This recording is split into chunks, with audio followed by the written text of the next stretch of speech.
Good morning students. स्वागत है आप सभी का ऑनलाइन यूट्यूब क्लासेस में। मैं अंकित आज आपके सामने लेकर आया हूँ क्लास 11th कॉमर्स के अकाउंटेंसी से एक वेरी इंपॉर्टेंट टॉपिक जिसका नाम होगा nature and purpose of business.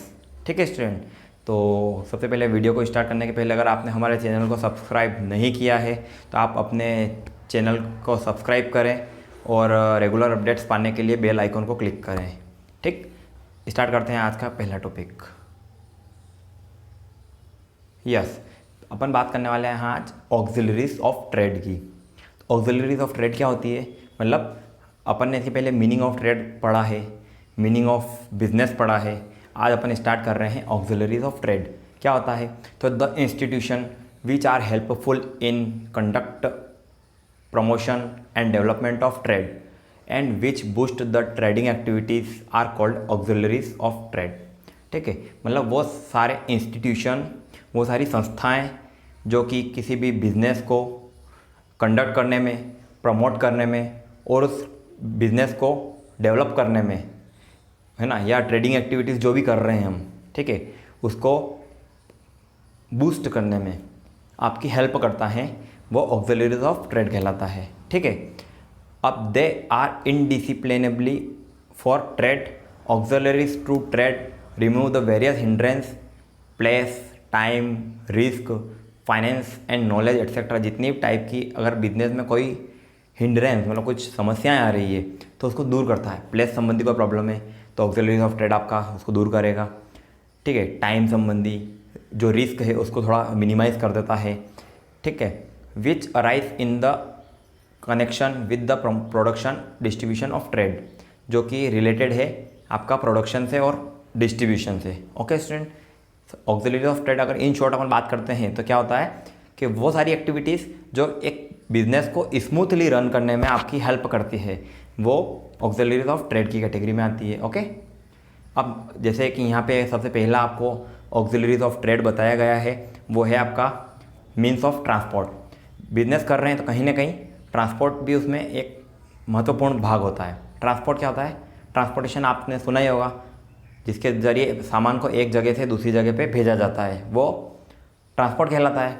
तो there are 3 principals means of transport which carry goods from one place to another. यहाँ पे आपको 3 बताए गए हैं ट्रांसपोर्ट के मीन्स। सबसे पहला बताया गया है surface transport. Surface transport include rail, motor, truck, tempo, taxi etcetera. मतलब वे सारे ट्रांसपोर्टेशन जो सरफेस एरिया पे मतलब ज़मीन पे चलाए जाते हैं, वे सारे सरफेस ट्रांसपोर्ट में आएंगे। जैसे कि रेल ज़मीन पे चलाई जाती है, मोटर ज़मीन पे चलाई जाती है, ट्रक, टेम्पो, टैक्सी, ये सारे क्या होंगे आपके सरफेस ट्रांसपोर्ट कहलाते हैं। सेकेंड नंबर पे आता है water transport which include ship, boat, steamer etcetera. जो पानी में, समुद्र में या कहीं नदी में चलाए जाते हैं वो वाटर ट्रांसपोर्ट कहलाते हैं। यहाँ पे आपको एग्जांपल बताएं, शिप मतलब जहाज, बोट और स्टीमर्स नाव वगैरह। ठीक है, इनके जरिए जब गुड्स को एक जगह से दूसरी जगह भेजा जाता है तो वो वाटर ट्रांसपोर्ट की कैटेगरी में आता है। ठीक है, ये ऑक्सिलरीज ऑफ ट्रेड में होगा। थर्ड होता है एयर मतलब air transport which include aeroplane, air buses etcetera. जब किसी गुड्स को एक जगह से दूसरी जगह पे भेजा जाता है लेकिन थ्रू एयरप्लेन, मतलब हवा में जब कुछ भी सामान प्लेन में रख के जाएगा तो वो आपका एयर ट्रांसपोर्ट की कैटेगरी में आता है। तो सबसे पहले हमने आज बात की है मीन्स ऑफ ट्रांसपोर्ट में 3 टाइप की। ठीक है, surface, water and air. Okay student, अब अपन आगे बढ़ते हैं। आगे होगा आपके पास मीन्स ऑफ कम्युनिकेशन। ये ट्रांसपोर्ट की बात की जो कि हेल्प करता है आपकी बिजनेस में। अब कम्युनिकेशन मतलब क्या होता है, जैसे अपन बात करते हैं एक मैसेज, मतलब जैसे कि बिजनेस में बहुत सारे ऐसे मैसेजेस होते हैं जो कम्युनिकेट करने पड़ते हैं।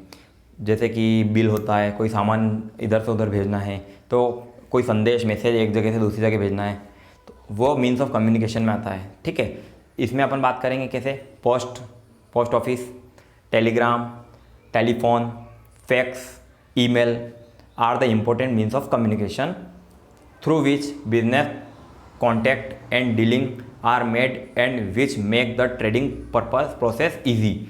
मतलब ट्रेडिंग प्रोसेस को जो ईजी बना देता है। जैसे कुछ भी मैसेज हमको भेजना है तो हम पोस्ट ऑफिस के through telegram, through telephone, through mail, through WhatsApp, through Facebook या किसी भी सोशल मीडिया के माध्यम से जो मैसेज कम्युनिकेट किया जाता है वो मीन्स ऑफ कम्युनिकेशन की कैटेगरी में आता है, जिससे वो ट्रेडिंग प्रोसेस ईजी हो जाती है।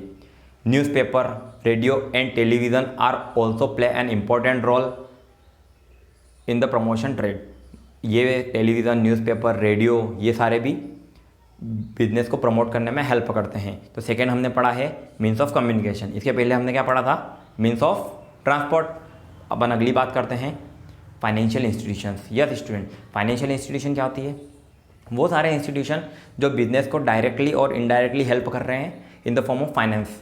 कैपिटल और finance is the crux of business. Financial institution like commercial bank, industrial bank, investment trust, financial corporations etc. provide capital for business activities and also attract public deposit at lucrative rate of interest for finance business.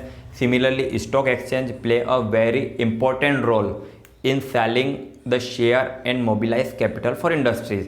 यहाँ पे बात की गई है financial institution की। वो सारी bank, चाहे वो प्राइवेट सेक्टर की बैंक हो चाहे वो पब्लिक सेक्टर की बैंक हो, जो कि बिज़नेस को लोन प्रोवाइड करती है। बिज़नेस के लिए कोई मतलब जो रुपए को ट्रांसफ़र किया जाता है वो फाइनेंशियल इंस्टीट्यूशन के जरिए किया जाएगा।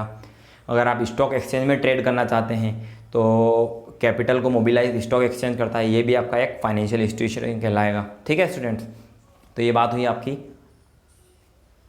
Financial institution. ये भी आपका ऑक्सिलरीज ऑफ ट्रेड में आता है। तो थर्ड पॉइंट था। अगला पॉइंट हम पढ़ने वाले हैं यस, तो उसका नाम होगा इंश्योरेंस इंस्टीट्यूशन। मतलब देखो, आपको पता है कि बिजनेस में अ लॉट ऑफ रिस्क, बहुत सारी रिस्क बिजनेस में है। अब उस रिस्क को मिनिमाइज़ करने के लिए बिजनेसमैन क्या करता है? अपनी बिजनेस का इंश्योरेंस करवा लेता है। इंश्योरेंस करवा लेता है मतलब क्या होगा? वो अपना जो गुड्स को ट्रेड कर रहा है, एक जगह से दूसरी जगह भेज रहा है, ठीक है, उसको क्या करते हैं अपन एक इन द फॉर्म ऑफ उसको इंश्योर्ड करवा लेते हैं। इंश्योर्ड मतलब मान लो कभी कोई नुकसान होता है किसी भी तरीके से, तो उसको क्या होगा? उसका इंश्योरेंस कंपनी द्वारा वो क्लेम मिल जाता है। ठीक है, business involve a great deal of risk. Insurance company minimize the risk of life, accident, theft, loss during the transportation and shipment etcetera. अब जैसे कि मुझे ट्रांसपोर्ट के जरिए कुछ गुड्स, अपन बात कर रहे हैं, एक प्लेस से दूसरी जगह पे भेजना था। अब भेजने के दौरान मुझे क्या है, उसमें रिस्क है। हो सकता है कि अगर ट्रक से जा रहा है, वो ट्रक का एक्सीडेंट हो जाए, तो वो लॉस किसका होगा? बिजनेसमैन का होगा इनडायरेक्टली। ठीक है, तो उस लॉस को कम करने के लिए वो बिजनेसमैन क्या करेगा? इंश्योरेंस करवा लेगा। इंश्योरेंस करवाने से क्या होगा? उसकी रिस्क क्या होगी? कम हो जाएगी। कम हुई मतलब अगर कोई ऐसी दुर्घटना होती है, ऐसा कोई इंसिडेंट होता है, तो क्या होता है? इंश्योरेंस कंपनी उसको क्लेम करके पैसा दे देती है। ठीक है, provide security to businessman. Life insurance corporation of India and general insurance company play an important role in this field.